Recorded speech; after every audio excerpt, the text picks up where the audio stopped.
Olá, apaixonadas por fisiologia! Sejam muito bem-vindos a mais um episódio do Fisiologia Falada. Nos episódios anteriores, nós construímos uma base sólida. Entendemos a anatomia funcional do coração, a atividade elétrica, o eletrocardiograma e a mecânica da contração. Agora, chegou o momento de integrar tudo isso em uma pergunta central da fisiologia cardiovascular. O que determina a quantidade de sangue que o coração bombeia por minuto? Essa quantidade é o débito cardíaco. Entender o débito cardíaco é entender na prática como o organismo ajusta a perfusão tecidual às demandas de cada momento, no repouso, no exercício, no estresse, na doença. Hoje, vamos analisar cada determinante do débito cardíaco, a lei de Frank-Starling, o papel do retorno venoso e a diferença entre os mecanismos de controle intrínseco e extrínseco. Então, pega seu café, ajusta os fones e vem comigo.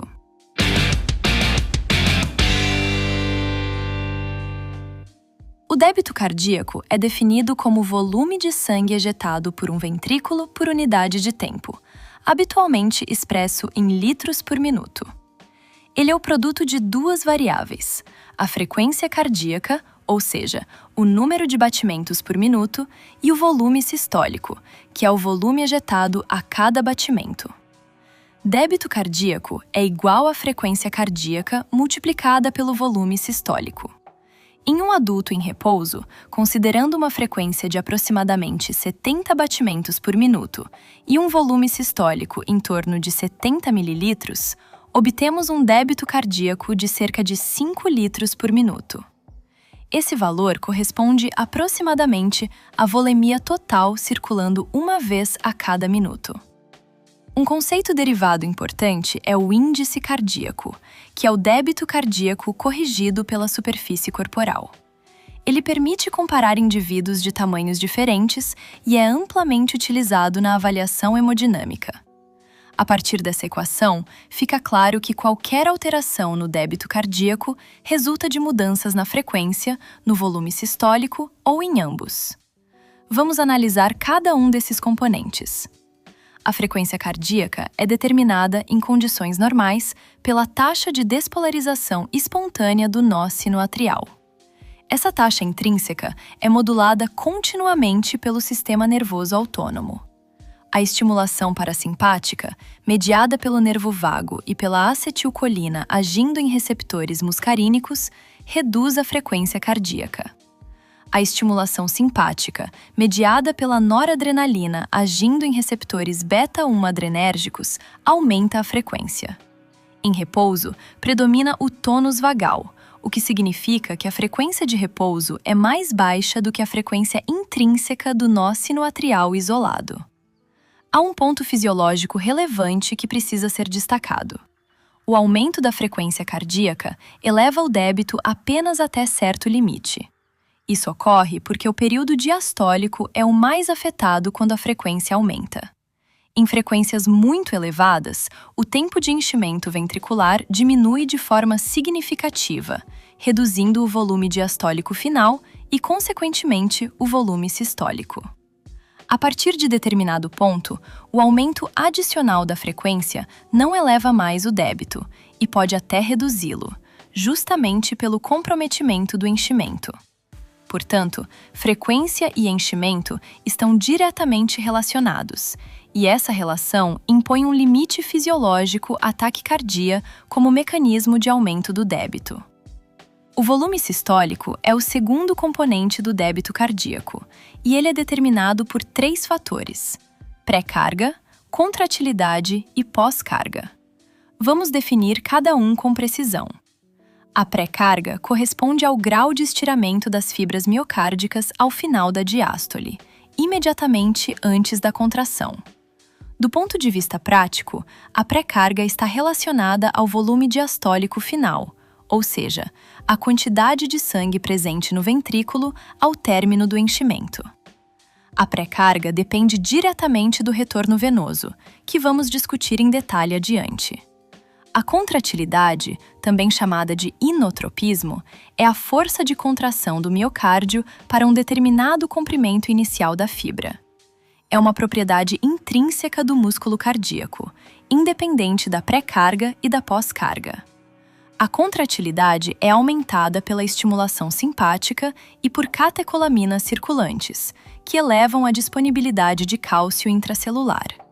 Quanto maior a contratilidade, maior o volume sistólico e menor o volume sistólico final para uma mesma pré-carga.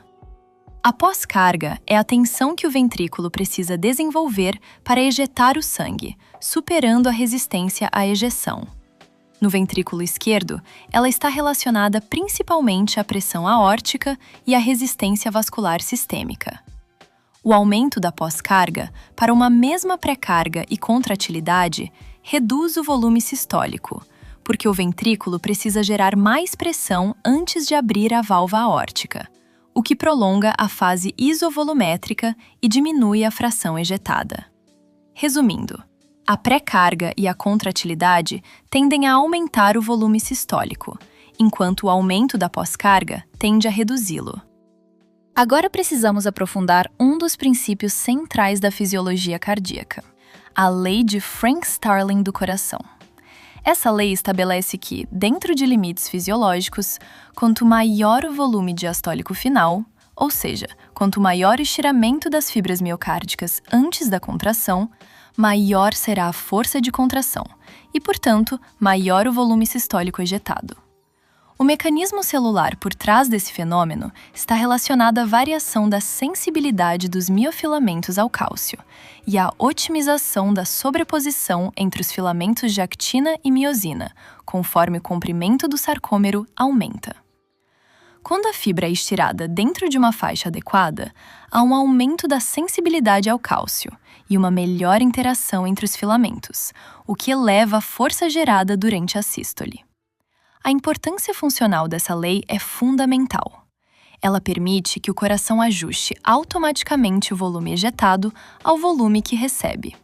Se o retorno venoso aumenta e mais sangue chega ao ventrículo, o volume diastólico final aumenta.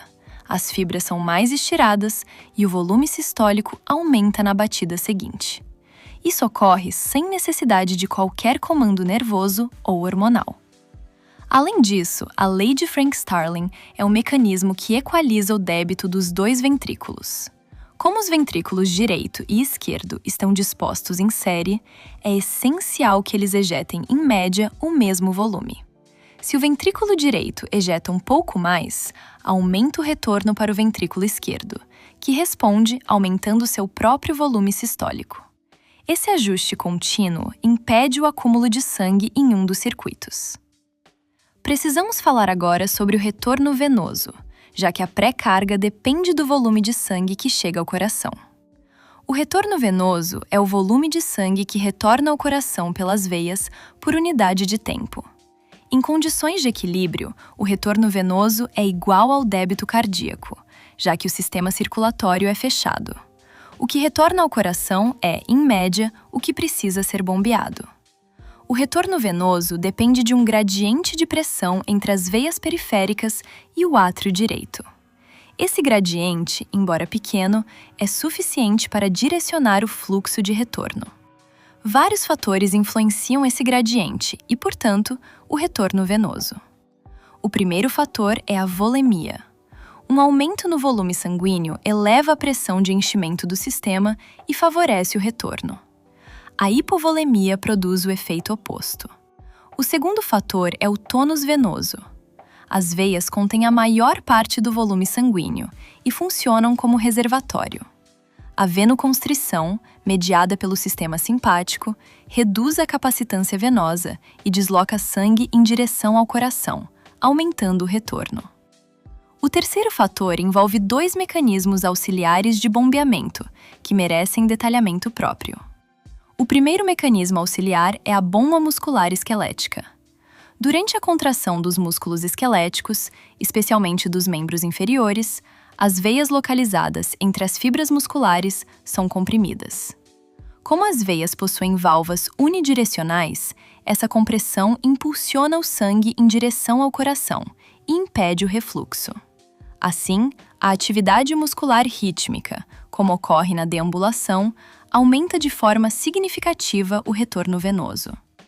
Esse mecanismo é particularmente relevante durante o exercício e explica, em parte, a importância clínica da mobilização precoce e da atividade muscular na prevenção de estase venosa. O segundo mecanismo é a bomba respiratória. Durante a inspiração, a pressão intratorácica diminui e a pressão intraabdominal aumenta, em razão do descenso do diafragma. Essa diferença de pressão favorece o fluxo de sangue das veias abdominais em direção às veias torácicas e ao átrio direito. Dessa forma, o ciclo respiratório contribui ativamente para o retorno venoso, e o retorno tende a aumentar durante a inspiração. Esses dois mecanismos, associados à volemia e ao tônus venoso, determinam o volume que efetivamente chega ao coração e, portanto, definem a pré-carga disponível para o mecanismo de Frank-Starling. Chegamos a uma distinção conceitual essencial: a diferença entre os mecanismos de controle intrínseco e extrínseco da função cardíaca. O controle intrínseco é aquele que depende de propriedades do próprio coração, sem influência de nervos ou hormônios. O principal representante desse controle é a lei de Frank-Starling. Por meio dele, o coração ajusta o volume sistólico em resposta a variações na pré-carga, de forma autônoma. Se chega mais sangue, ejeta-se mais sangue. Esse mecanismo é rápido, imediato e não requer sinalização externa. O controle extrínseco, por sua vez, é aquele exercido por fatores externos ao coração, principalmente o sistema nervoso autônomo e os hormônios circulantes. A estimulação simpática produz 3 efeitos principais. Aumenta a frequência cardíaca pela ação sobre o nó sinoatrial, o que é chamado de efeito cronotrópico positivo. Aumenta a contratilidade miocárdica, elevando o volume sistólico, o que é o efeito inotrópico positivo. E aumenta também a velocidade de condução no nó atrioventricular, o efeito dromotrópico positivo. Além disso, o simpático promove venoconstrição, o que aumenta o retorno venoso e, portanto, a pré-carga. A estimulação parasimpática, mediada pelo vago, atua predominantemente sobre o nó sinoatrial e o nó atrioventricular, reduzindo a frequência cardíaca e a velocidade de condução. O efeito parasimpático sobre a contratilidade ventricular é limitado, dado que a inervação vagal dos ventrículos é escassa. Os hormônios circulantes, especialmente a adrenalina liberada pela medula adrenal, reforçam os efeitos simpáticos, aumentando frequência e contratilidade. É importante compreender que os controles intrínseco e extrínseco atuam de forma simultânea e complementar. Em uma situação de aumento da demanda, como o exercício, o controle extrínseco eleva a frequência e a contratilidade, enquanto o aumento do retorno venoso, favorecido pela bomba muscular e pela bomba respiratória, fornece maior pré-carga, permitindo que o mecanismo de Frank-Starling amplie o volume sistólico. Os dois sistemas operam de maneira integrada. Vamos integrar esses conceitos em uma visão funcional coerente. O débito cardíaco não é uma variável isolada. Ele resulta do acoplamento entre o desempenho do coração e o retorno venoso. O coração só pode ejetar aquilo que recebe. Por isso, o retorno venoso é, em última análise, um determinante primário do débito cardíaco em condições fisiológicas. Considere o exercício físico como exemplo integrador. Com o início da atividade, a atividade simpática aumenta e o tônus vagal diminui, elevando a frequência cardíaca e a contratilidade. Simultaneamente, a contração da musculatura esquelética e o aumento da frequência respiratória elevam o retorno venoso. O maior retorno aumenta a pré-carga, e o mecanismo de Frank-Starling, somado ao aumento da contratilidade, eleva o volume sistólico. A vasodilatação na musculatura ativa reduz a resistência local, ajustando a distribuição do fluxo. O resultado é um aumento substancial do débito cardíaco, adequado à demanda metabólica. Em situações patológicas, os mesmos princípios se aplicam. Na insuficiência cardíaca, por exemplo, há redução da contratilidade, o que desloca a curva de função ventricular para baixo. O coração passa a depender de maior pré-carga para manter o volume sistólico, o que contribui para a congestão. Compreender esses determinantes é, portanto, a base para interpretar tanto a fisiologia normal quanto os estados de disfunção. Antes de eu ir embora, vamos consolidar os pontos centrais deste episódio. O débito cardíaco é o produto da frequência cardíaca pelo volume sistólico. A frequência é regulada principalmente pelo sistema nervoso autônomo e tem seu efeito limitado pela redução do tempo de enchimento em frequências elevadas. O volume sistólico depende de 3 determinantes: pré-carga, contratilidade e pós-carga. A lei de Frank-Starling estabelece que o aumento do volume diastólico final eleva a força de contração e o volume sistólico, permitindo o ajuste automático entre o volume recebido e o volume ejetado, além de equalizar o débito dos 2 ventrículos. O retorno venoso determina a pré-carga e depende da volemia, do tônus venoso, da bomba muscular esquelética e da bomba respiratória.